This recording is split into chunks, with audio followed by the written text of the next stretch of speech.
Asexual reproduction in multicellular organism. आतापर्यंत आपण काय पाहिलं? युनिसेल्युलर ऑर्गॅनिझममध्ये आढळणारं असेक्शुअल रिप्रोडक्शन. आता आपण बघणार आहे असेक्शुअल रिप्रोडक्शन परंतु मल्टीसेल्युलर ऑर्गॅनिझम. याच्यातलेही काही प्रकार आहेत, आपण पाहणार आहे वन बाय वन. पहिला आहे फ्रॅगमेंटेशन.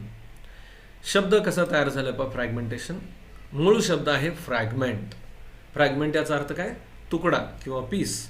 तर काही ऑर्गॅनिझमच्या बाबतीत असं होतं की त्यांच्या शरीराच्या तुकडे होतात आणि त्यापासून नवीन इंडिव्हिज्युअल्स तयार होतो. ठीक आहे, आपण पहिला फ्रॅगमेंटेशनचा प्रकार बघूयात. हे फ्रॅगमेंटेशन इथं डायग्राम पहा. फ्रॅगमेंटेशन हे आपण इथं कशातलं दाखवलं आहे? स्पायरोगायरा. स्पायरोगायरा काय? अल्गी आहे. तर स्पायरोगायरा अल्गीमध्ये या फ्रॅगमेंटेशन मेथडनं नवीन जनरेशन होतं. नेमकं काय दिसतं पाहिजे तर स्पायरोगायरा अल्गीचं हे एक फिलामेंट आहे, बरोबर आहे. आणि या अखंड फिलामेंटला मधून कट जातो, म्हणजे त्याचे दोन तुकडे तयार होतात. आणि हे तयार झालेले जे दोन तुकडे आहेत, हा एक आणि हा दुसरा, तर हे दोन्ही तुकडे स्वतंत्र स्पायरोगायरा फिलामेंट म्हणून वाढायला लागतात. म्हणजे ह्या एका फिलामेंटचे तुकडे होऊन दोन इंडिव्हिज्युअल तयार झाले, यालाच काय म्हणायचं? फ्रॅगमेंटेशन. सिंपल आहे ना? नक्की लक्षात आलं असेल तुमच्या. So this type of asexual reproduction occur in multicellular organism. Which one? Fragmentation. Fragmentation हे multicellular organism मध्ये आढळतं. In this type of reproduction, the body of a parent organism breaks up into many fragments, and each fragment start to live as an independent new organism. आत्ता आपण जरी उदाहरणादाखल असं म्हणालो की ह्या अल्गल फिलामेंटचे स्पायरोगायराचे दोन तुकडे झाले, खरं तर ही प्रक्रिया अनेक ठिकाणी होते आणि अनेक छोटे छोटे त्याचे तुकडे होतात आणि प्रत्येक तुकडा हा नवीन फ्रॅगमेंट म्हणजेच नवीन इंडिव्हिज्युअल म्हणून वाढायला लागतो. So this type of a reproduction occurs in algae like spirogyra and sponges like sycon. हे पक्क लक्षात ठेवा. एक्झाम्पल फ्रॅगमेंटेशन कशात आढळत आहे? तर अल्गी त्याचं एक्झाम्पल स्पायरोगायरा आणि स्पॉन्जेस त्याचं उदाहरण सायकॉन. Then whenever there is a plenty of water and nutrients are available to Spirogyra, its filaments grow up very fast and break up into many small fragments. पहा, मगाशी आपण पाहिलं की binary फिशनमध्ये जे condition होती, म्हणजे ज्यावेळेला अन्न पाणी भरपूर उपलब्ध आहे त्यावेळेला अमिबा काय करतो? Binary fission. तसं या स्पायरोगायराच्या बाबतीत ज्यावेळेला क्लायमॅटिक कंडिशन फेवरेबल असतील, न्यूट्रिएंट्स भरपूर असतील, त्यावेळेला काय होईल? हे फिलामेंट छोट्या छोट्या तुकड्यामध्ये फ्रॅगमेंटमध्ये डिवाइड होईल आणि प्रत्येक फ्रॅगमेंटपासून नवीन इंडिव्हिज्युअल तयार होईल. So each fragment start to live independently as a new spirogyra fibre. प्रत्येक तुकडा हा नवीन स्पायरोगायरा फायबर म्हणून वाढायला लागतो. If the body of a sycon breaks up accidentally in to many fragment, each fragment develops in to a new sycon. आपण आता example सांगितलं, स्पॉन्जेस ॲनिमल आहेत, हे प्लांट नाही आहे. आणि ह्या स्पॉन्जेसचं वैशिष्ट्य असं की त्या स्पॉन्जेसमध्ये सुद्धा ॲक्सिडेंटली जर तुकडे झाले त्या ऑर्गॅनिझमचे, तर त्या प्रत्येक फ्रॅगमेंटपासून नवीन सायकॉन तयार होतो. ठीक आहे, हा झाला पहिला प्रकार. कोणता प्रकार बघितला आपण? फ्रॅगमेंटेशन. कशाशी रिलेटेड आहे? असेक्शुअल रिप्रोडक्शन आणि मल्टीसेल्युलर ऑर्गॅनिझम. आता याच असेक्शुअल रिप्रोडक्शन मल्टीसेल्युलर ऑर्गॅनिझममध्ये सेकंड पॉईंट आपण बघतोय रिजनरेशन. ठीक आहे, रिजनरेशन, पुनर्निर्मिती. आपण हे ज्या वेळेला पॉईंट सांगतो, एक उदाहरण मला तुम्हाला द्यावंसं वाटतंय की बऱ्याच वेळेला आपण घरात पाल पाहतो. काही कारणानं जर त्या पालीला धक्का लागला, मार लागला, तर स्वतःच्या संरक्षणात ते पाल काय करते? तिची शेपटी तोडते. परंतु ती शेपटी तुटलेली पाल जर आपण पाहत राहिलो तर काही दिवसानं त्याच शेपटीला पूर्ण पाल विकसित झालेली आपल्याला पाहायला मिळते. काही विद्यार्थी मित्र सांगतात, सर शेपटीचं काय होतंय? काही जण असं वाटतं शेपटीलाही पुढं बॉडी तयार होऊन नवीन पाल होईल. तसं नाही आहे. तर पालीच्या बाबतीत जे तुटलेलं शेपूट आहे ते आपल्याला डेव्हलप झालेलं पाहायला मिळतं, रिजनरेशन. बघूयात आपण ह्यात नेमकं काय रिजनरेशन प्लॅनेरियामध्ये कसं होतं ते. You may know that the wall lizard breaks up and discards some part of its tail in emergency. आत्ता मी बोललो तुम्हाला की भिंतीवरची जी पाल आहे त्याला ज्या वेळेला धोका वाटेल, कोणी मारला असेल किंवा दरवाजा फटीत कुठे चेंगरली गेली, तर तिचे ते शेपूट स्वतः विलग करते. So this discarded part is regenerated after a period. तो जो शेपटीचा तुटलेला भाग आहे, गेलेला भाग आहे, तो पूर्ण त्या बॉडीवरती परत तयार होतो. So this is an example of a limited regeneration. Limited regeneration म्हणजे अगदी काही भाग शरीराचा फक्त जो डॅमेज झाला होता तो त्याच्यामध्ये तयार होतो. मित्रांनो, लक्षात घ्या की ही रिजनरेशन ॲबिलिटी ही सर्व प्राण्यांमध्ये आढळत नाही. खरं असं असतं तर बरं झालं असतं. काही कारणानं ॲक्सिडेंटली आपला सुद्धा हात किंवा बोट जर तुटलं असतं आणि ते जर नव्यानं तयार झालं असतं तर बरंचसा आपला त्रास वाचला असता. परंतु ही ॲबिलिटी जेनेटिकली जर समजा आणता आली तर मात्र ते शक्य होईल. ठीक आहे, आता आपण बघूयात. However under certain situation an animal planaria breaks up into its body into two parts and thereafter each parts regenerates the remaining part of the body and thus two new planaria are formed. पहा, फार interesting example आहे. This is called as a regeneration. आता ह्या डायग्रामच्या आधारे आपण समजून घ्या. हा प्लॅनेरिया जो ऑर्गॅनिझम आहे काही कारणाने याचे तुकडे होतात ॲक्सिडेंटली. ठीक आहे, आणि हे जे तयार झालेले तुकडे आहेत, हा वरचा डोक्यासारखा भाग, मधलं बॉडी आणि टेलचा पार्ट, हे जे 3 तुकडे झालेत किंवा 2 तुकडे झाले, त्या प्रत्येक तुकड्यापासून एंटायर ऑर्गॅनिझम म्हणजे डोक्यापासून बॉडी आणि इथं बॉडी पोर्शनपासून डोकं असं 2 इंडिव्हिज्युअल टोटली तयार झालेले आपल्याला पाहायला मिळतात. म्हणजे प्लॅनेरियामध्ये रिजनरेशन ही रिप्रोडक्शनची मेथड आहे, असेक्शुअल रिप्रोडक्शनची मेथड आहे आणि त्याच्या आधारे तुकड्यांपासून पूर्ण शरीर आपल्याला पाहायला मिळतं आहे. ठीक आहे, नेक्स्ट पार्ट बघूयात आपण.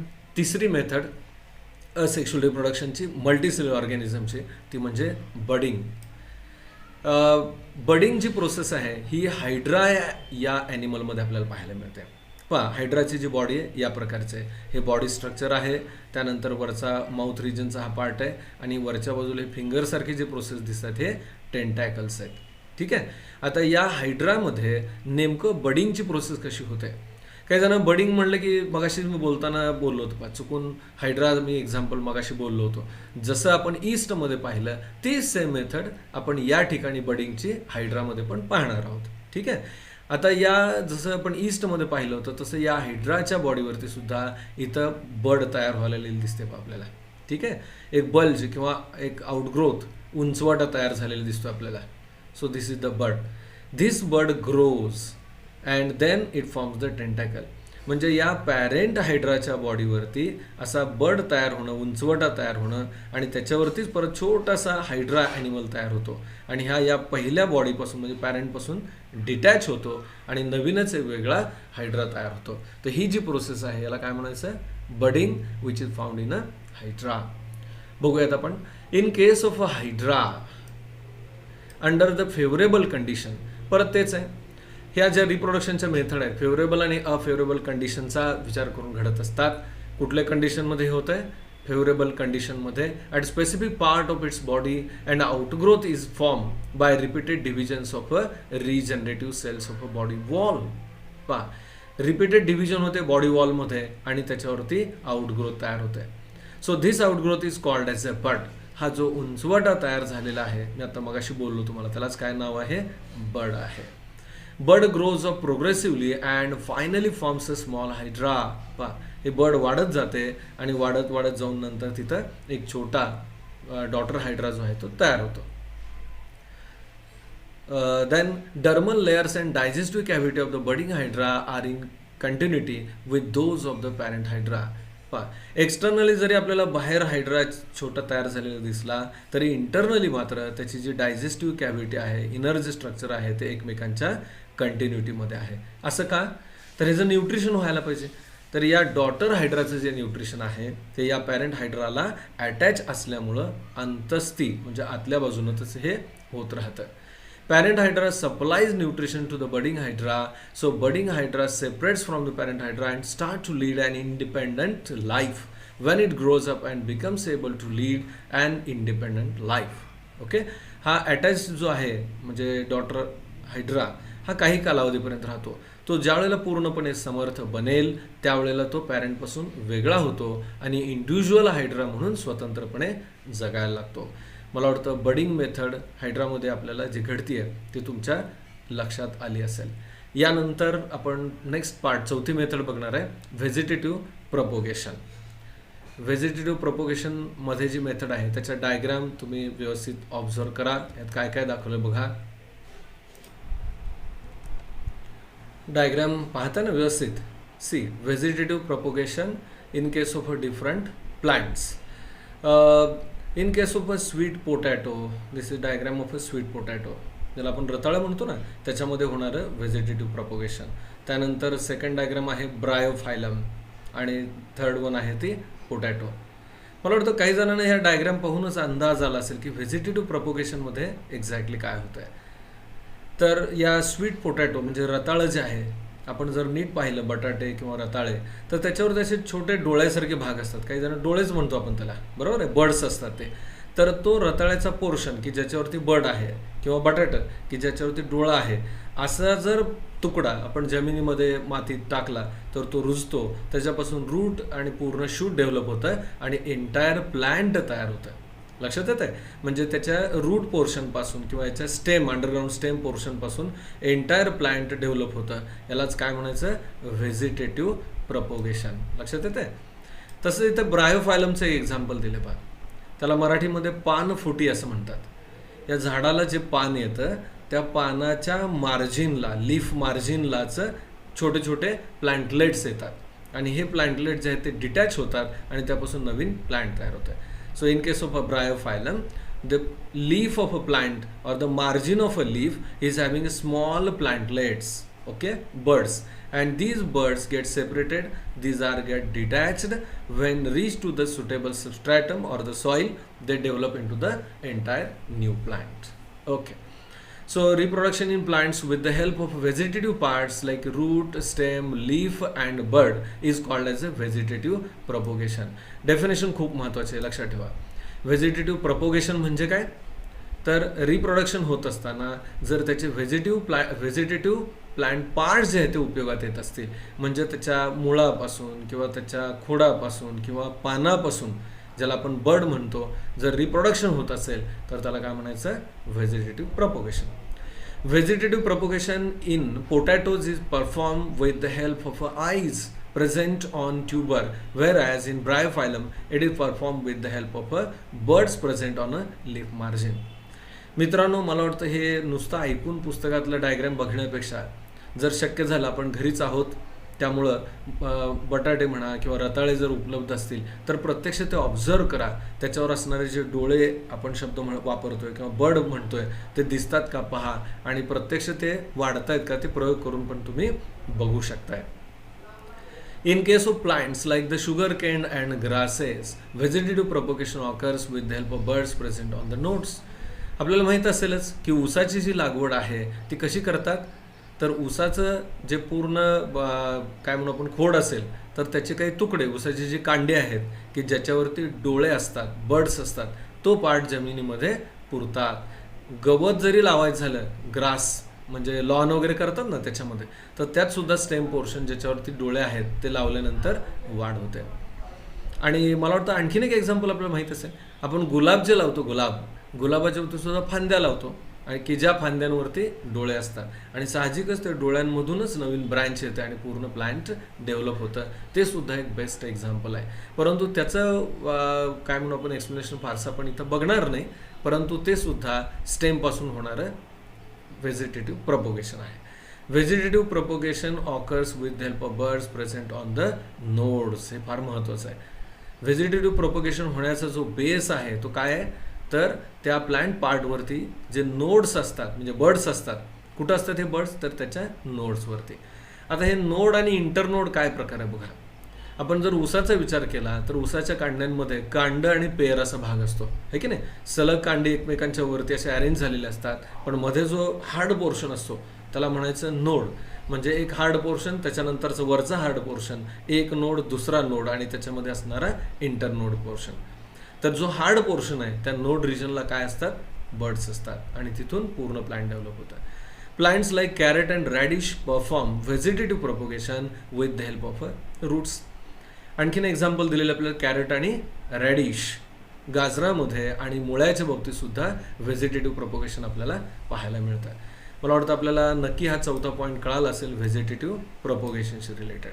त्यानंतर आपण नेक्स्ट पॉईंट 5वा बघणार आहे, लास्ट मेथड यातली बघणार आहे, ती म्हणजे स्पोअर फॉर्मेशन. स्पोअर शब्द मला वाटतं तुम्ही ऐकलं असेल, ज्याला मराठीमध्ये बीजाणू असं म्हणतात. सीड आपल्याला माहिती आहे, सीड म्हणजे बिया. तसंच हा दुसरा एक वेगळा टर्म आहे किंवा वेगळा शब्द आहे तो म्हणजे स्पोअर म्हणजेच बीजाणू. डायग्राम पहा, आपल्याला नेमका अंदाज येईल काय ते स्पोअर फॉर्मेशन. बऱ्याच वेळेला आपल्याकडून पण काही वेळेला असं घडलं असेल किंवा पाहायला मिळालं असेल. पहा, शाळेतनं आलो, डबा तसाच चुकून राहिला, डब्यामध्ये असणारी पोळी भाजी किंवा जे खायला आपण घेऊन गेलो होतो ते तसंच 2 दिवस बंद राहिलं डब्यामध्ये, आणि डबा उघडला की आपल्याला त्याच्यावरती बुरशीची वाढ झालेली पाहायला मिळते. ओके, फंगस ग्रोथ झालेली पाहायला मिळते. तर इथं पण एक डायग्राम दिली आहे पहा. पीस ऑफ अ ब्रेड, पावाचा ब्रेडचा एक तुकडा आहे आणि त्याच्यावरती बुरशी वाढलेली दिसते, ग्रीनिश लेअर त्याच्यावरती आहे.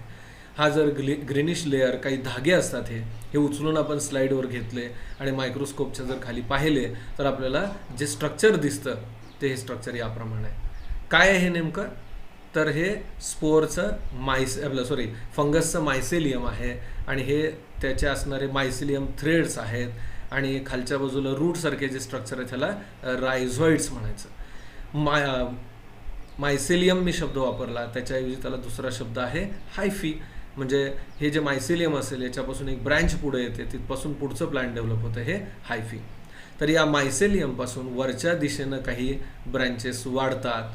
ओके, ह्याला स्पोरॅन्जिओफोर म्हणतात. हे पहा, वर जे गेलेले आहेत ना ॲक्सेस, हे स्पोरॅन्जिओफोर आहेत. या स्पोरॅन्जिओफोरच्या वरच्या बाजूला गोल स्ट्रक्चर तयार होतं, त्याला काय म्हणायचं आहे? स्पोरॅन्जियम. शब्द पहा, स्पोरॅन्जियम. खरं तर हा जो भाग आहे ह्याला स्पोर आणि अँजियम असे 2 नाव आहेत. स्पोर म्हणजे बीजाणू आणि अँजियम म्हणजे भांडं किंवा कंटेनर. असं कंटेनर की ज्याच्यामध्ये स्पोर्स आहेत, म्हणून नाव काय दिलं? स्पोरॅन्जियम. या स्पोरॅन्जियमच्या आतमध्ये काय? स्पोर्स आहेत. हे ज्यावेळेला पूर्ण मॅच्युअर होईल त्यावेळेला हे स्पोरॅन्जियम तडकतं, असं फुटतंय, आणि ते फुटल्यानंतर त्याच्यातून असंख्य छोटे छोटे पावडरसारखे स्पोर्स जे आहेत ते बाहेर पडतात आणि परत व्हेजिटेटिव्ह प्रपोगेशनचं काम हे स्पोर्स करत असतात. ठीक आहे. त्यानंतर ट्राय धिस, ह्याच्याशी माहिती बघूयात. टेक अ पीस ऑफ वेड ब्रेड ऑर अ भाकरी and keep it in a humid place. एक भाकरीचा किंवा ब्रेडचा तुकडा घ्या, थोडंसं भिजवा, ओलसर करा आणि ह्युमिड दमट जागेमध्ये डब्यात वगैरे असं तो बंद करून ठेवा. A fungus will grow on it within 2 to 3 days. 2-3 दिवसानंतर फर्स्ट क्लास म्हणजे छानपैकी त्याच्यावरती फंगसची ग्रोथ झालेली आपल्याला पाहायला मिळेल. Observe the fungus under the compound microscope and draw it's diagram. Microscope खाली ऑब्झर्व करा आणि डायग्रॅम काढा. कशी दिसते ती डायग्रॅम? याप्रमाणे दिसेल. Fungi like mucor have filamentous body. म्युकरसारखे जे फंगस आहेत त्यांचं जे बॉडी स्ट्रक्चर आहे हे कसं आहे? फिलामेंटस. मी आता म्हटलं ना मायसेलियम किंवा हायफी, तेच फिलामेंटस बॉडी आहे. They have sporangia. या फिलामेंटच्या वरती स्पोरॅन्जियम तयार होतात आणि त्यात काय तयार होतात? स्पोर्स तयार होतात. वर कोण आहेत? स्पोरॅन्जिया. हे प्लुरल आहे. स्पोरॅन्जियम हे एक आहे आणि अनेक असतील तर आपण म्हणतो sporangia. Once the spores are form, sporangia burst and spores are released. हे पूर्ण मॅच्युअर होतील त्यावेळेला हे स्पोरॅन्जिया असे फुटतात, तडकतात आणि त्यातून भरपूर स्पोर्स जे आहेत ते बाहेर पडतात. Spores germinate in moist and warm place and new fungal colony is form. बघा, स्पोर ज्यावेळेला ते फुटलं, तडकलं, ते वाऱ्यानं छोटे छोटे स्पोर्स जे आहेत ते हवेत पसरतात आणि जिथं त्याला मॉइस्ट चांगलं वॉर्म प्लेस मिळेल, वाढण्यासाठी अन्न असेल त्याला, त्या ठिकाणी परत वाढते आणि बुरशीची वाढ सुरू होते. ठीक आहे. याबरोबर या टॉपिकमधील जो भाग होता असेक्शुअल रिप्रोडक्शनचा पार्ट तो पूर्ण झाला. मला वाटतं आपल्याला नक्की हा कन्सेप्ट समजला असेल आणि जरी नसेल समजला तरी परत एकदा सर्व व्हिडिओ पहा. धन्यवाद. Then the next point that we see is the sexual reproduction. See, sexual reproduction always occurs with the help of 2 germ cells. Sexual reproduction ची जी प्रोसेस आहे ती 2 germ cells मुळे होते. 2 germ cells म्हणजेच मेल गॅमेट आणि female gametes. So the female gamete and the male gamete are those 2 germ cell. ज्याच्यासाठी आपण germ sale हा शब्द वापरतोय त्या जर्म सेल म्हणजेच काय? मेल आणि फिमेल गॅमेट्स आहेत. Okay. So 2 main processes occur in the sexual reproduction. So entire process of sexual reproduction is completed in 2 parts. Which are the 2 parts that we see? Okay. So the 2 parts, that is the gamete formation is the first part and the second one is the fertilization. Okay. So how the gamete formation is taking place that we see, or the first step is a gamete formation. Gametes are formed by the meiosis. मला वाटतं आपल्याला आठवत असेल मागच्या भागामध्ये आपण पाहिलंय की मायटॉसिस आणि मिओसिस या दोन टाईपचे सेल डिव्हिजन आहेत आणि त्यापैकी मिओसिस ही सेल डिव्हिजन ही गॅमेट फॉर्मेशनसाठी आवश्यक असते. So here this gamete formation is completed by which process? Meiosis. So in meiosis the chromosome number is reduced to half and hence the haploid gametes are formed. म्हणजे या meiosis मेकॅनिझममध्ये काय होतं नेमकं, तर chromosome number जो आहे तो reduce होतो, तो हाफ होतो आणि साहजिकच त्याच्यापासून हॅप्लॉइड्स गॅमेट्स तयार होतात. ठीक आहे. So then we proceed to the next part or the second part in sexual reproduction, that is the fertilization. Fertilization means union of a male and the female gametes. Okay, so in the first part the gametes are formed, that is formation of gamete, and in second part these male and female gametes are get united. Okay, so a diploid zygote is formed in this process by the union of haploid male and the female gametes. So what is meant by fertilization? Union of the haploid gamete, that is male and the female gamete, to form a zygote, ज्याला मराठीमध्ये युग्मनज असं म्हणतात. Okay, so this zygote is formed by the process of fertilization. So the zygote divides by mitosis and embryo is formed. एकदा fertilisation झालं, zygote तयार झालं, नंतर काय होईल, this zygote undergoes mitotic division and then what is get form? Embryo, ज्याला मराठीमध्ये आपण भ्रूण असं म्हणतो किंवा गर्भ असं म्हणतो. So this embryo develops to form the new individual. So from this embryo the entire new individual is get developed. See, two parents, that is a male parent and the female parent, are involved in this type of reproduction. Sexual रिप्रोडक्शनचं एक वैशिष्ट्य आहे की याच्यामध्ये किती पॅरेंटचा समावेश असतो? 2 parents. आपण मागे पाहिलंय की असेक्शुअल रिप्रोडक्शनमध्ये एकच पॅरेंट मायटॉसिसच्या सहाय्यानं रिप्रोडक्शन करतो, परंतु सेक्शुअल रिप्रोडक्शनच्या बाबतीत काय आपल्याला लक्षात येत आहे की याच्यामध्ये 2 पॅरेंट्स आहेत, एक मेल पॅरेंट आणि दुसरा female parent. Okay, so fusion of male gamete of male parent and the female gamete of a female parent occurs. So union of the two gametes takes place. Means what? The male gamete from the male parent and the female gamete from the female parent, these are get united. Hence the new individual shows similarities with the parents for some characters and has some character different than both the parents. या ठिकाणी 2 gamete mail आणि female साईडचे एकत्र येत आहेत, ते unite होत आहेत. त्यामुळं नेक्स्ट जनरेशनमध्ये आपल्याला अशी व्हरायटी पाहायला मिळते कॅरेक्टरच्या बाबतीत की काही कॅरेक्टर हे पॅरेंटसारखे आहेत तर काही कॅरेक्टर त्याच्यापेक्षा वेगळे आहेत. अर्थात ते जे पॅरेंट आहेत अगोदरच्या पिढीचे, त्यांनाही त्यांच्या आधीच्या पिढीकडून काही कॅरेक्टर्स मिळालेले आहेत की जे एक्सप्रेस होत नाहीत. लक्षात येते? म्हणून कॅरेक्टर्सचं किंवा क्रोमोसोमचं कॉम्बिनेशन होत असल्यामुळं व्हरायटी आपल्याला पाहायला मिळते. इव्हन आपल्याला असं म्हणता येईल की सेक्शुअल रिप्रोडक्शनचे वैशिष्ट्य आहे की ज्याच्यामध्ये आपल्याला व्हरायटी पाहायला मिळते कॅरेक्टर्सच्या बाबतीत. Hence the new individual shows similarity with the parents and for some character has some character different than both the parents. So diversity in living organism occur due to genetic variation. Sexual प्रोडक्शनचं वैशिष्ट्य असं आहे की याच्यामुळंच आपल्याला diversity बघायला मिळते, विविधता बघायला मिळते आणि जेनेटिक व्हेरिएशन पण पाहता येतात. So genetic variation helps the organism to adjust with the changing environment and thereby to maintain their existence. आता आपल्याला व्हेरिएशन काय येतात हे कळालं आहे, परंतु या व्हेरिएशनचा काय फायदा होतो? तर क्लायमॅटिक कंडिशन ज्या सराउंडिंगच्या आहेत त्या स्थिर नाही आहेत, ते बदलत आहेत आणि ह्या चेंज होणाऱ्या क्लायमॅटिक कंडिशन्सला ॲडजस्ट करून घेण्याची क्षमता ही इंडिव्हिज्युअलमध्ये येते. ते कोणामुळे येते? तर या व्हेरिएशन्समुळे येते.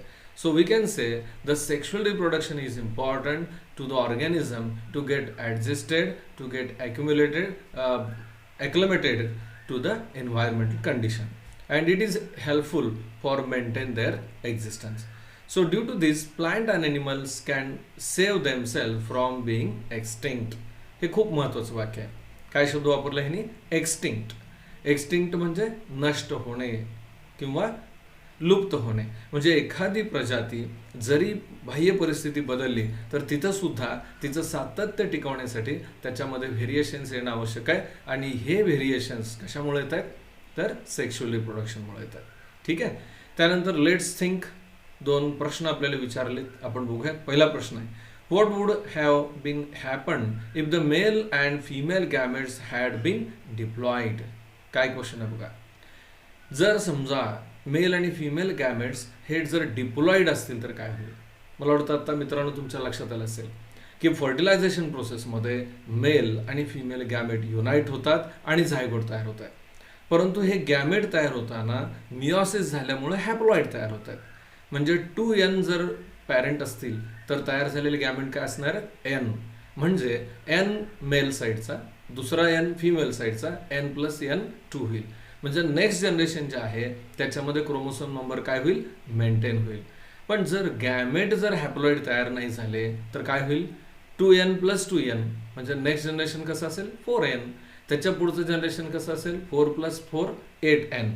म्हणजे प्रत्येक वेळेला क्रोमोसोम नंबर काय होईल? ॲड होत जाईल. आणि जर असा क्रोमोसोम नंबर वाढला तर काय प्रॉब्लेम होईल? जेनेटिक डिसऑर्डर्स येतील. Okay, so if the gametes are not become or form in a haploid condition, then during each generation the chromosome number will increase and it will cause the genetic disorders. लक्षात येत आहे? Next question आपण बघूया. Second, what would have been happened if any of the cells in a nature had not been divided by the meiosis? आता आपण सांगितलं की meiosis होणं हे सेल डिव्हिजनसाठी आवश्यक आहे. जर समजा मिओसिस झालं नाही तर काय होईल? गॅमेट्स तयार होणार नाहीत. आणि जर गॅमेट्स नाही तयार झाले म्हणजे हॅप्लॉइड गॅमेट तयार होणार नाहीत. आणि जर हॅप्लॉइड गॅमेट नाही तयार झाले तर त्या डिप्लॉइड गॅमेटचा परिणाम काय होईल? आता आपण चर्चा केली की डिप्लॉइड गॅमेट एकत्र आले तर क्रोमोसोम नंबर ॲड होईल आणि त्यामुळे जेनेटिक डिसऑर्डर्स येतील. ठीक आहे.